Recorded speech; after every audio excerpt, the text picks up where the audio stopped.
nosotros no aceptaremos la exclusión de nuestro pueblo de ese derecho. Mr. Gorbachev, tear down this wall.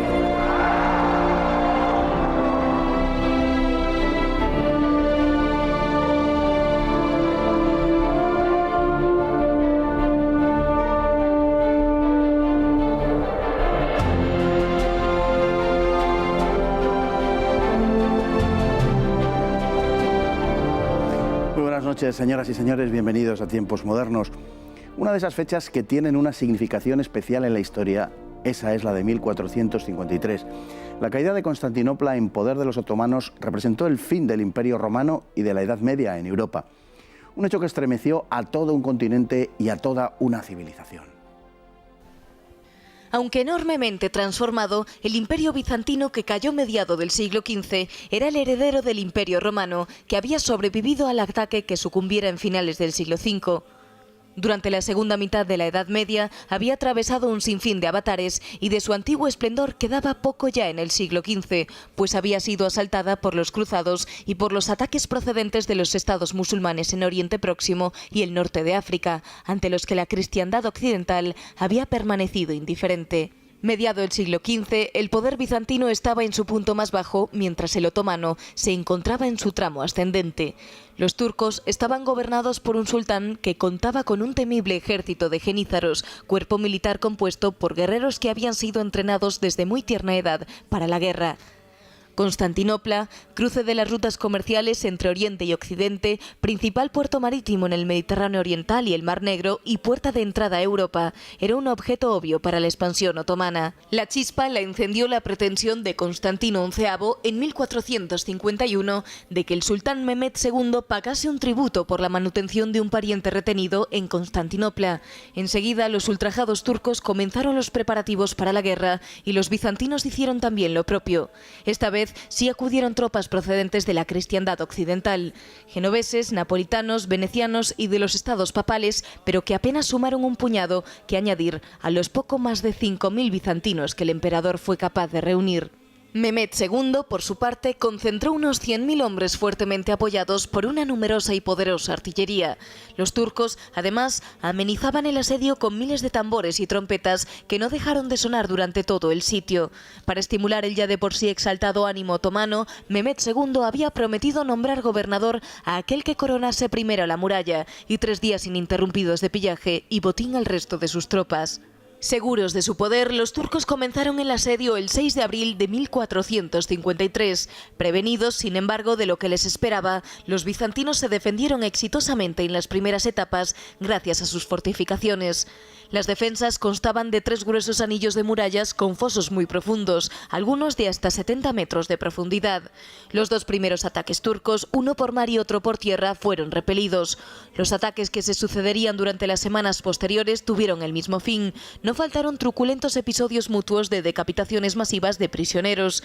Los bizantinos contrarrestaron con éxito mediante arriesgados golpes de mano los diferentes intentos otomanos de tomar la ciudad. Intentaron estos penetrar bajo las murallas mediante galerías subterráneas, pero fueron neutralizadas por los defensores. Para la segunda mitad de mayo, unos y otros parecían estar llegando al límite de sus fuerzas. Los otomanos cuestionaban los métodos del sultán, impotentes ante las defensas enemigas, los bizantinos llegando a sus últimas reservas de sacrificio. Acuciados unos y otros, Mehmed propuso a Constantino perdonar las vidas de los bizantinos si estos se rendían, y en vista de que éste no aceptaba, se avino a un arreglo en forma de tributo, pero los bizantinos habían agotado sus reservas de dinero y no podían afrontar el pago del tributo alguno. El 28 de mayo fue día de descanso en el campamento otomano. Lo que había de ser el asalto final comenzaría al día siguiente. Los augurios del sultán le habían asegurado que el 29 de mayo sería un día nefasto para los cristianos y a su vez estos estaban atemorizados por un eclipse lunar que había tenido lugar 4 días antes y por la destrucción de un icono de la Virgen María. Alrededor de las murallas de Constantinopla de pronto se hizo el silencio. Los tambores, las trompetas, los cañones, el trasiego de hombres, bestias y armas, todo cesó. Los defensores, para darse ánimo, hicieron sonar las campanas de la ciudad todo el día. En Santa Sofía se celebró la última ceremonia religiosa a la que acudieron el pueblo y el emperador. Cuando tras varias horas de forcejeo los turcos finalmente asaltaron la muralla, una puerta medio abierta en la muralla permitió la entrada de los genízaros. La retirada del comandante genovés Giovanni Giustiniani siguió el destino de Bizancio. Poco después, Constantino moriría en combate. La tarde del 29 de mayo de 1453, el sultán Mehmed II entró en Constantinopla, a la que haría capital de su imperio. Símbolo del nuevo tiempo, Santa Sofía sería convertida en mezquita. Don Jorge Álvarez, muy buenas noches. Muy buenas noches. Santa Sofía, el templo cristiano más grande del mundo hasta que se edificó la Catedral de Sevilla en 1520, en poder de los turcos, realmente fue estremecedor para la cristiandad. Efectivamente, fue un toque de atención y un choque para toda la cristiandad. Ese es el 29 de mayo, la madrugada del 29 de mayo, cuando se celebró la última misa cristiana, los últimos oficios en Santa Sofía, y era una fecha en la que todos los que estaban celebrando en ese momento, el legado papal, el patriarca de Constantinopla, el emperador mismo, sus comandantes, sabían ya en ese momento que la ciudad estaba perdida y sin embargo la ayuda no llegó. Y al día siguiente, efectivamente, la ciudad amanecería siendo otomana y no ha dejado de serlo. No se ha vuelto a celebrar una misa desde aquel 29 de mayo. Bueno, antes de los turcos, antes del asalto turco, Constantinopla, Bizancio, había vivido una historia verdaderamente truculenta y atractiva para todos los que nos gusta la historia. Es una ciudad que se funda con la pretensión de ser el gran emporio, digamos, de la parte oriental del Imperio Romano. No olvidemos que, en definitiva, el asalto turco a Constantinopla a lo que pone fin es al Imperio Romano, así como suena. Sí, es verdad que esta categoría del Imperio Romano en este momento es más simbólica que real. Lógicamente. Por un lado, porque realmente de imperio ya no tiene nada, es decir, en 1453 Constantinopla solo controla lo que hay dentro de sus murallas, ha perdido todo lo demás. Ha perdido. Luego el Imperio Bizantino ya ni siquiera es un imperio, es una ciudad. Pero luego además es que tampoco era romano, porque básicamente, efectivamente, lo que era un poco la representación de la parte oriental del imperio y su identidad era profundamente griega, bebedora de esa tradición helenística, y de hecho había un sentimiento de antipatía, incluso de odio hacia lo latino, lo que consideraban el Papa de Roma. Recordemos que Constantinopla era sede de la Iglesia Ortodoxa, y lo que consideraban los reinos francos, los reinos latinos que se habían establecido en Europa occidental. Todas estas rencillas tuvieron mucho que ver con la separación completa entre, por un lado, Europa occidental y por otro lado Bizancio, que llevaría a la caída de Bizancio sin recibir casi apoyo. Hubo una, digamos, repulsión mutua durante los siglos, la segunda parte del siglo XI, lógicamente, desde la ruptura de 1054 entre el occidente y el oriente, y de hecho, bueno, sufrieron también, la ciudad sufrió también las cruzadas y tuvo que ser refundada prácticamente. En fin, es una historia, como digo, absolutamente cambiante en el tiempo. Bueno, los turcos toman Constantinopla, a partir de ahí estarán presentes en todo el Mediterráneo, no solo en la zona oriental del Mediterráneo, sino que se convierten ya en un peligro en la zona balcánica, amenazando Centro Europa, y por supuesto harán de la zona central y oriental del Mediterráneo prácticamente un lago turco, y permanecerán allí hasta el siglo XVIII, pese a numerosos reveses entre tanto. Sí, efectivamente. Los turcos, que inicialmente pues, son pueblos nómadas del centro de Asia, que entraron como mercenarios para luchar con los árabes, precisamente en las guerras de los árabes contra los bizantinos, y llegó un momento en que los turcos se fueron haciendo cada vez más fuertes que sus propios señores árabes, y se hicieron con el control de la península de Anatolia, que le habían arrebatado al Imperio Bizantino. Poco a poco fueron creciendo, y concretamente una tribu, la de los otomanos, ¿no?, que es la que creará el mayor imperio en Anatolia, es la que va a dar la puntilla al Imperio Bizantino.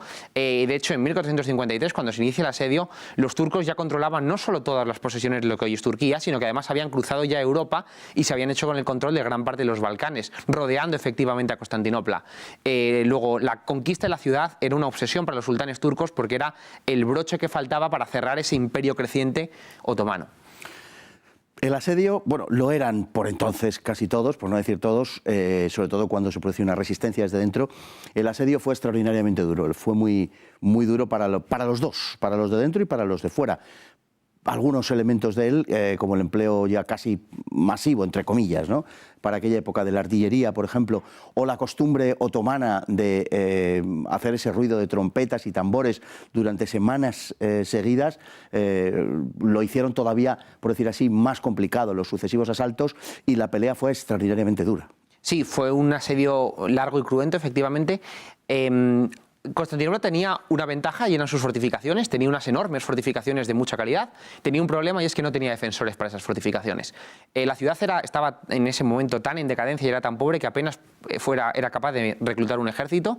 El emperador, Constantino, de hecho, dependió prácticamente en la defensa final de los apoyos de un conglomerado de aventureros y mercenarios, en su mayoría precisamente europeos occidentales, genoveses, venecianos, napolitanos, catalanes, ya digo, una mezcla bastante curiosa, ¿no?, de distintas nacionalidades cristianas que se juntaron, y de hecho no hay más que ver los mandos. En el Estado Mayor del Emperador había por supuesto griegos como el conde Lucas Notaras, pero luego el ingeniero jefe era un alemán, Johann Brandt, el comandante en jefe de las tropas era un genovés, Giovanni Giustiniani, y luego incluso encontramos dirigiendo el Consejo Personal del Emperador a un castellano, Francisco de Toledo. Luego hay un componente multinacional que casi parece presagiar esa última resistencia, ¿no?, de lo que es la cristiandad contra el empuje turco. Y había también una gran diferencia en cuanto a la cantidad de tropas de uno y otro bando. Los turcos eran muy superiores, incluso es posible que se multiplicaran sus efectivos por 8, por 9, incluso por 10. Sí, efectivamente. Y además, y una cosa que es importante, eran superiores incluso técnicamente. El ejército otomano era un ejército muy moderno. Como hemos comentado, en el caso de la artillería, por ejemplo, el tren artillero del sultán Mehmed era probablemente el mejor de Europa, mucho mejor que el que podían tener los reyes de Castilla o los reyes de Francia en ese momento. Y las tropas, sobre todo las tropas genízaras, eran tropas entrenadas desde niños, arrancados de sus padres y criados desde la más tierna infancia para ser soldados devotamente fanáticos al emperador. Era un ejército temible, el de los genízaros. Efectivamente, y era un ejército que, ya digo, muy superior a lo que podía reunir el Imperio Bizantino y que luego, una vez conquistó Bizancio, dio enormes problemas a los ejércitos europeos, a los españoles por todo el Mediterráneo y a los ejércitos húngaros y austriacos durante otros 2 siglos en los Balcanes. En los últimos momentos parece que un tanto novelescamente, pero realmente, la superstición jugó un cierto papel también, en este caso, en los dos bandos. Sí, es muy importante, ¿no? Lo hemos comentado que en una época muy supersticiosa, ¿no?, los presagios fueron muy importantes por parte de ambos bandos, ¿no? El eclipse lunar que ocurrió durante el asedio. En Constantinopla se dijo, por ejemplo, que se había visto a los iconos llorar, presagiando, ¿no?, la pérdida de la ciudad para la cristiandad. Fue muy importante dentro de la ciudad especialmente, así como el ejército otomano estaba imbuido, ¿no?, de ese celo musulmán de arrebatar la ciudad y cerrar ese gran imperio musulmán. En Constantinopla el emperador intentó unificar a los cristianos y de hecho en 1452 acordó la vuelta de Constantinopla a la comunión con el Papa. Pero curiosamente esto realmente casi salió el tiro por la culata porque la mayoría de la población, precisamente por ese sentimiento antilatino que comentábamos, reaccionó en contra, y las rencillas entre el emperador y su círculo, que se habían hecho católicos, y la mayoría de la población que seguía siendo ortodoxa, permanecieron incluso hasta el final del asedio. Y esa diferencia es una diferencia que refleja aquella división, como decíamos, del 1054 y permanece hasta el día de hoy, porque da personalidad a esa forma de cristianismo, bueno, peculiar desde nuestro punto de vista, naturalmente, seguramente nosotros se lo parezcamos a ellos, en toda esa zona oriental de Europa, que ha convivido con ese Islam fundamentalmente turco y que ha desarrollado un enorme rechazo a la presencia de los turcos que se prolongó por lo demás durante siglos. De hecho, bueno, este cristianismo ortodoxo tiene bastantes motivos para considerarse a sí mismo el original, que decir, sus grandes sedes son las sedes de en las cuales nace el cristianismo, y es verdad que ellos mantienen todo un ritual, una liturgia y unas tradiciones que son prácticamente de los tiempos de las primeras comunidades cristianas, y además que han pasado por esa enorme prueba de fuego, ¿no?, del martirio de vivir sometidos al dominio musulmán durante muchos años, y encima, por si fuese poco para la Iglesia ortodoxa, los pocos ortodoxos que quedaron demasiado al norte en las tierras eslavas fueron luego en el siglo XX sometidos a otro martirio incluso peor, que fue el del comunismo. O sea que la Iglesia ortodoxa efectivamente ha pasado por pruebas suficientes como para considerarse a sí misma una digna representante de la cristiandad. Una iglesia verdaderamente mártir, como fue la original, que efectivamente nace en esa zona del mundo. Bueno, una simple reflexión final para terminar. Consideramos la toma de Constantinopla como el final de la Edad Media. Hay que considerar siempre, pues, de una forma arbitraria y convencional algún acontecimiento, pero hay razones para hacerlo. Sí, y en este sentido yo creo que son razones principalmente simbólicas por el efecto, ya digo, de perder la última sede, el último vestigio de lo que quedaba del Imperio Romano. Era una ficción, pero había un emperador que todavía podía decir que en línea directa desde Augusto seguía siendo el emperador, y eso desaparece completamente. Es un choque para Europa, que se ha quedado huérfana de su herencia romana y tiene que salir al mundo en una nueva era. Así es, don Jorge Álvarez, pues muchísimas gracias y hasta un programa próximo que esperemos eso, que sea próximo. Muchas gracias y muy buenas noches y a todos ustedes igualmente y hasta el próximo programa, si Dios quiere.